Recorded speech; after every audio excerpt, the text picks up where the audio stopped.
I promise I'm not trying to sound like a hater.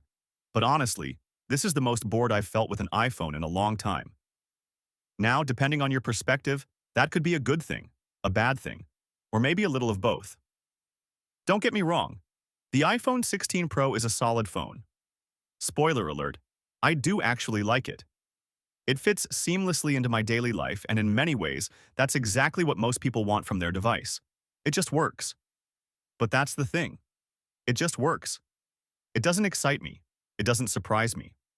Meanwhile, over in the Android world, there's a lot more experimentation happening. Foldables, crazy camera systems, bold designs. It feels fresh and dynamic. Apple? It feels like they're playing it safe. After tax, I paid just under $1,200 for this phone. And for that kind of money, well, I think you already know where this is going. Ever since Apple killed off my favorite iPhone a few years back, things haven't changed all that much. The iPhone has felt pretty familiar lately, and while it's nothing groundbreaking, there's still a lot to like. The slightly larger display with slimmer bezels is definitely noticeable at first. Sure, you get used to it over time, but it's still a clean, modern look. The upgraded ceramic shield glass is also a nice touch. I've seen way fewer hairline scratches than I normally would by now. Overall, the hardware has held up surprisingly well and still feels solid in 2025. Okay, so naturally, one of the biggest downsides of switching back to the regular Pro, especially after using a Pro Max, was the battery life, or rather, the lack of it. But I gave it another shot anyway because, as someone who juggles two phones, I really do prefer the smaller iPhone form factor. And honestly, I've been pleasantly surprised. Battery life on the iPhone 16 Pro has actually been pretty impressive, at least compared to the previous regular Pro models. On its own, it's not exactly jaw-dropping, but it's definitely a step up. With my iPhone 15 Pro, I was averaging just a little over 5 hours of screen-on time. With the 16 Pro and its slightly larger battery, I'm seeing anywhere from 6 to sometimes 7 hours of screen-on time with mixed usage. Now, that still doesn't touch the day-and-a-half or 2-day battery life you get from some Android phones. I've been spoiled in that regard. But for the most part, I'm able to get through an entire day on a single charge, and I'm not plugging in until later than I would have with the 15 Pro. That's a win in my book. As always, your experience may vary depending on how you use your phone, but if you're considering picking up a 16 Pro, battery life shouldn't be a deal breaker. Oh, and for those wondering about long-term wear, my 16 Pro is still showing 100% battery health. So yeah, not bad at all. Another thing I wanted to quickly bring up is overheating.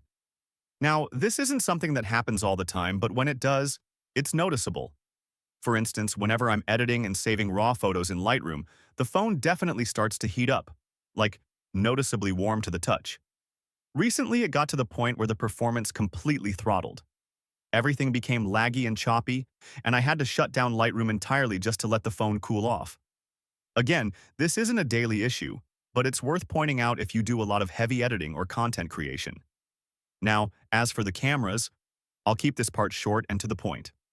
These are some of the most reliable cameras I've used in a smartphone. Are they the absolute best for stills? Do they offer the best zoom? Are they the most versatile in 2025? Not quite. I think with the current hardware setup, Apple has hit a bit of a ceiling, and honestly, a lot of overseas manufacturers like Vivo, Oppo, and Xiaomi have pulled ahead in certain areas, especially when it comes to innovation and camera flexibility. That said, the cameras on the iPhone 16 Pro are still really good, and I've relied on this phone for both still photography and video. For content creation, this phone continues to be a solid go-to. It's consistent, reliable, and easy to work with. They're not perfect, but they deliver great results, and that still counts for a lot. I just hope Apple starts to push the boundaries again soon. Speaking of cameras, let's talk about that new camera control button. I really tried to get into it. I gave it a fair shot because, let's face it, Apple hyped it up as a major selling point of this phone. But honestly, it doesn't really solve any problems or improve the experience of actually using the camera app. The idea behind it is cool, sure. Having a dedicated button sounds convenient in theory. But the placement? Not great. In practice, I found myself still relying more on the on-screen shutter because it's just easier and more intuitive. That said, I did find one solid use for it, quickly launching the camera. I'd like to admit, iOS 18 has been a pretty mixed bag for me. Don't get me wrong, the customization features are definitely a welcome addition. I like them. They're cool to have, but real talk? I've been using the same exact home screen setup across the last 3 or 4 iPhones, so if you've got any layout or setup suggestions, feel free to drop them. Seriously, I'd appreciate it. Now, the new control center? Solid. It looks clean and seems less buggy than before, which is a win. But unfortunately, that's where the positives end. I'm still running into random app freezes and crashes, and it's frustrating. Google Drive and AirDrop continue to be wildly inconsistent for me, just like in previous iPhone videos I've done. There's also that annoying bug where the audio level maxes out randomly. It's minor stuff, but it adds up. Honestly, iOS 18 has been one of the buggiest updates Apple's pushed in recent years. It just lacks polish. And that's the real shame here because the iPhone 16 Pro is an absolute beast in terms of performance. It handles everything I throw at it. But that user experience? It's being held back by unstable software. Apple marketed these phones as if they were built for the future. But honestly, it's been underwhelming at best. I mean, we all saw the over-the-top hype around Apple Intelligence. The billboards, the ads, the commercials. Some of them were downright cringe. And let's not forget the promises.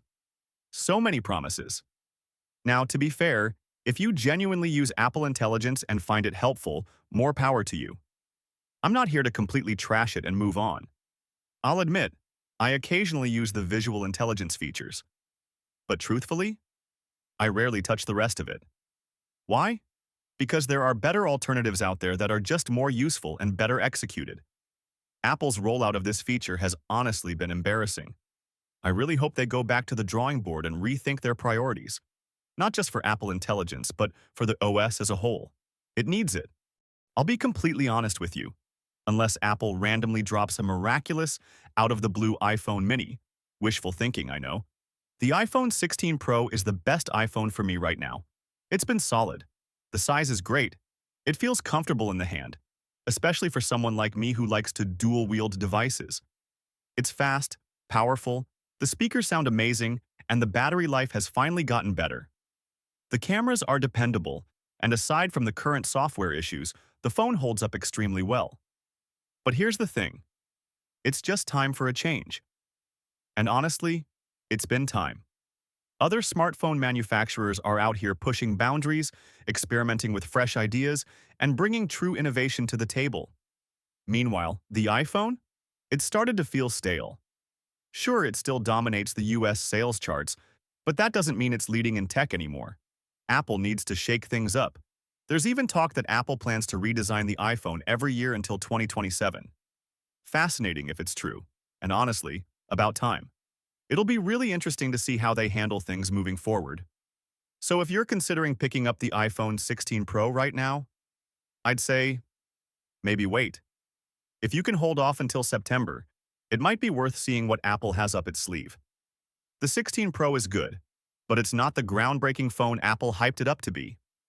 They've got some catching up to do, and I hope they start redirecting their focus toward what actually matters to users.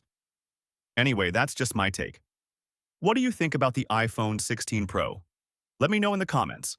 And as always, thank you so much for watching.